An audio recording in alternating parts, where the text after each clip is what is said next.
Just because it's Mechagodzilla March, it doesn't mean we'll always focus on the titular villain, exclusively. In fact, this event is to acknowledge the 50th anniversary of the film Godzilla vs. Mechagodzilla, so another kaiju from that film can also be celebrated. You know who I'm speaking of. That Baragon-like floppy-eared shaggy lion guardian of the Azumi people, King Caesar.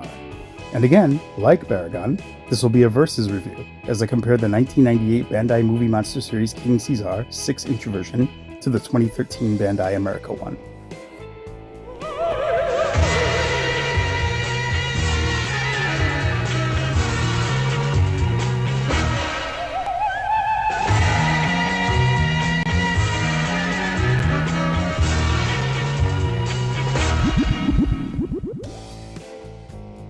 The guardian of the Azumis. He's called King Caesar.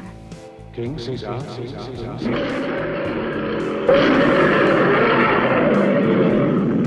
Oh, where do I start with King Caesar? In concept, this kaiju seems ideal for the 70s batch of movies that dip more into fantasy elements rather than the science fiction. A mythical guardian deity who influenced the Shisa statues of Okinawa and defended its people. A lion-like creature whose hide is a combination of bronze scales and curly tufts of a golden mane. The expanded lore gives us a look at his biology, and he seems more mineral than monster. What we find is that his body is composed of brick and mortar in place of his muscle, a skeletal structure composed of gold, and his organs are a variety of gems. His legs are lined with massive shock springs to help him jump, though we rarely see him do that. A strange composition, as if he were created by man and given life through magic. In the movie, Caesar is awakened by an Azumi daughter to an elder through the power of song. The song itself hardly sounds like anything traditional or cultural, more like a semi-groovy 70s jam with a cooing female lead.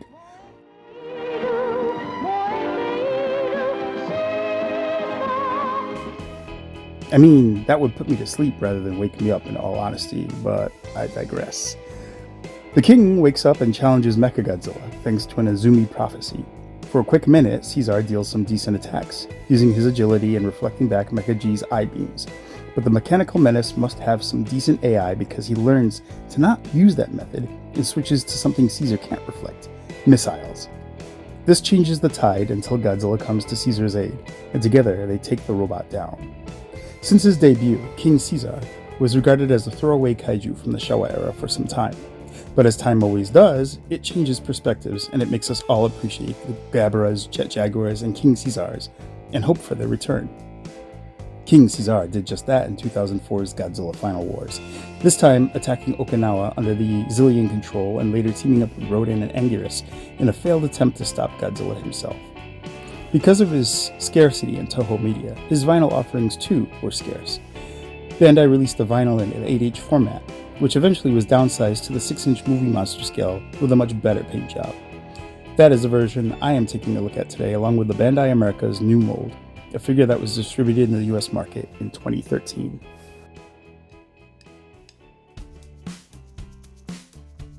As I mentioned prior, Bandai's 1998 King Caesar figure is a downscaled 6-inch version of their 1993 8-inch mold, but with softer vinyl and a better paint job. Meant to be incorporated in the newer movie monster series, the new applications are a really big lure for collectors who may have been resistant to buying the same, albeit smaller mold twice. But since I don't have the original 8-inch handy, I'll start with this version sculpt. There's no mistaking this guy for anything other than the guardian of the Azumi people. The components that you think of when you imagine King Caesar are here.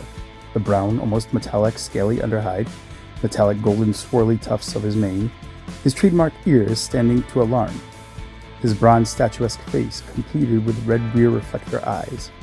My gripe with this version is the bent forward pose you're forced to keep him in due to his, dumpy shape. Yes, Bandai's King Caesar is no lean, mean lion machine. His torso is a bulky form, made more imbalanced by his thick, stumpy tail. His legs and feet have no real pose to them. His arms are just straight clawed paws, and his feet look tiny under his tree trunk legs. The head, by comparison, is small, especially when you see the actual film costume, where it's quite large in proportion to his body. Now, with the Bandai America release, much has been improved. And yet, some things have been reduced. First glance will give you an overall better proportioned look. Caesar's head is large and balances well with his body. His arms are tucked in like a T-Rex, but truer to the screen accuracy. His feet large and cumbersome, again mirroring the costume's look. This helps him maintain a straighter posture, rather than the hunched stance of the previous version. And finally, his tail looks much closer to the movies. The colors are much more muted, gone are the metallic paint to make him pop. He still has a brown scaly hide, and now his fur is beige and gold. However, what the Movie Monster series does right is those swirly Cinnabon-style patterns along his chest, knees, and ankles and tail. Why that was overlooked in this is unfathomable. But the big difference here is that the figure has been given a neat black wash to give the details more definition. This works, for the most part, until you realize that his eyes no longer have that car reflector look, but rather closer to the actual statues that he's based off of, with black dotting his pupil for a completely different feel.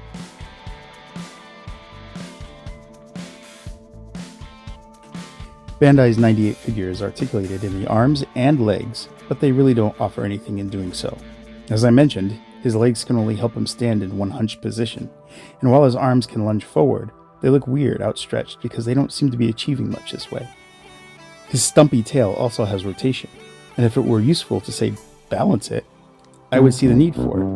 And for the head, which has a clear line for movement, takes some effort, and you only get slight shifting, rather than in full range. Or it's just my copy. Bandai America's King Caesar kicks the ass of the Movie Monster series. While there is no head swivel, there's also no head swivel line.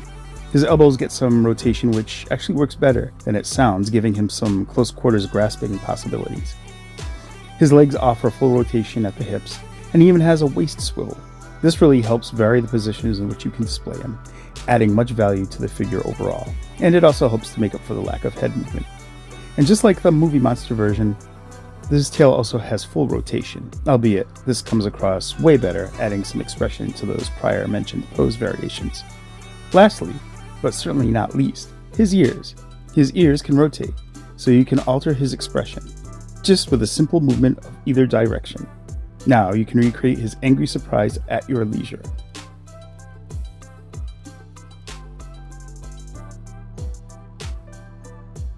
Now, I'm going to show you the side-by-side comparisons.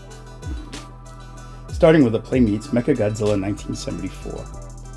As you can see them side by side, they look really good together. Even King Caesar can ram into them like in the movie. Now, we're going to put him with the classic Godzilla 1974 from Bandai. I think it was released in the year 2003. And he looks good too. You can see the size between these two is pretty good, and if you want, you can have them grapple with each other, make them look like they're dancing. It's up to you. I don't do that. Anyway, pretty close in height, and they look pretty nice, you know? I have to admit, the colors on King Caesar once again popping off.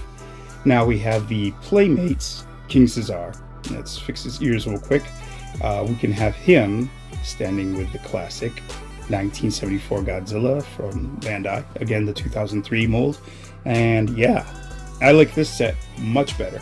They both look really good. The muted colors on King Caesar help bring out those details, like I said, and next to Godzilla they look formidable, like a team, you know. Here's their side-by-side shot. They scale very well together. Very, very nice. Yeah, I love this guy. It looks good. I haven't messed with them in a while, so it's just nice to see them with these other figures. Now, here we go with the group shot. This is the money shot, let's just say. Godzilla 1974, Mechagodzilla 74 from Playmates, and the Playmates Bandai America King Caesar. So, we got all three here. How do you guys like the way they look? Are you excited about them, or are you looking more forward to the new 1974 Mechagodzilla that Bandai is eventually going to release? We're going to do all of them together. Old school, new school, everything. We got Mechagodzilla 74, we got Godzilla 1974, we got the two King Caesars.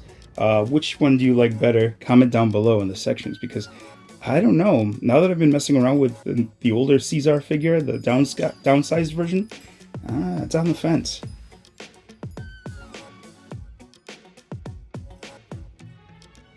I previously owned the 8-inch King Caesar, which felt like little effort was put into him. When Bandai downscaled it and re-released it in their Movie Monster series, I immediately was drawn to the nicer color apps and the notion that the future Godzilla figures would be migrating to this size.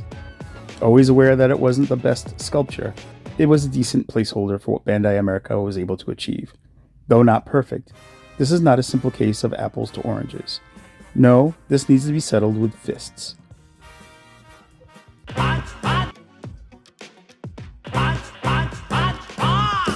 Both King Caesar figures have their strengths, but there was no contest at first glance. Bandai America trounces his predecessor easily. From the proportions, a leaner, less dumpy appearance, the sculpt, the articulation, even the varying ways you can pose him standing. This version closely resembles what we got on screen, and the added ear articulation sends this into the stratosphere with accolades. Where it fails is where the 98 figure wins. The paint apps are good on the newer release, but the blackwash both helps and detracts at the same time. The 98 Bandai figure pops with uses of bright metallic hues, and the Bandai America release keeps a more subdued yet accurate approach. But sometimes a little pizzazz in place of faithfulness goes a long way. His eyes, for instance, seem closer to his Final Wars look, losing the rear reflector eyes of the original, thanks to the blackwash application. The 98 figure, on the other hand, appears to glow, thanks to the clever sprays of orangey red. And while the Bandai America figure's shaggy hair is nicely defined with paint contrasts, the sculpt itself loses those wonderful swirly tufts that is clearly evident on the movie. Suit.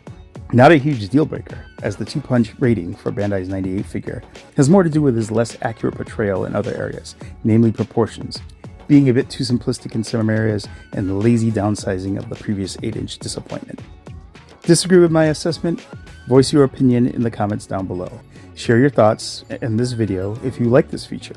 Please hit the like. Not only will it help my videos reach wider audiences, but it also expands the reach of Godzilla and his fandom. As always, I do ask that you subscribe, as more content is always in the works, and especially in Mechagodzilla March. Thanks for watching.